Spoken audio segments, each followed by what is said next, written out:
Social Security is a retirement savings program. Except it's not, and that misconception costs workers trillions in lost understanding. Most people think of Social Security the way they think of a savings account. You pay in during your working years, the government holds it, and you withdraw it later. Clean, fair, predictable. That story is so common, so intuitive that it feels like fact. But here's the thing, that's not how it works at all. Social Security isn't a piggy bank. It never was. In 1935, during the Great Depression, President Franklin D. Roosevelt signed Social Security into law. The timing matters. Millions of elderly Americans had lost everything in the stock market crash. They had no savings, they had no pensions. Many were destitute. The program was designed as a safety net, a way to keep seniors out of poverty. But it was built on a specific mechanic that most people still don't understand. Social Security is a pay-as-you-go system. That means the taxes you pay today don't go into an account with your name on it. They go directly to current retirees.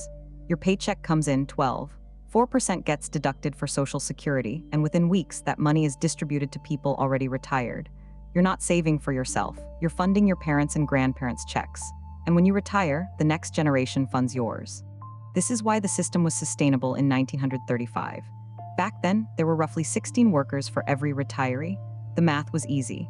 A small tax on many workers could comfortably cover benefits for a few retirees, but demographics have shifted. Today, there are only about 3 workers per retiree. People live longer. Birth rates fell. The ratio that made the system work in Roosevelt's era no longer exists. So here's what actually happens. Workers pay in. That money gets spent immediately on current retirees. No investment, no growth, no compounding. The government doesn't hold a reserve for you. It's a transfer system, not a savings system. Benefits are calculated based on your earnings history, not on how much you personally contributed. Someone who paid in $500,000 and someone who paid in $100,000 might receive similar benefits, depending on their income levels and life expectancy. The implications are enormous. Social Security isn't an investment, it's a social insurance program like fire departments or roads. Your benefit isn't a return on your contribution. It's a guarantee determined by law and adjusted for inflation. That's why the system is often described as a contract between generations. The young support the old. Later, the young become old and the next generation supports them. Understanding this distinction, that Social Security is not savings but transfer, changes how you read the debates about its future. When politicians talk about solvency, they're asking, will there be enough workers paying in to cover the retirees collecting? That's a demographic and political question, not an investment question.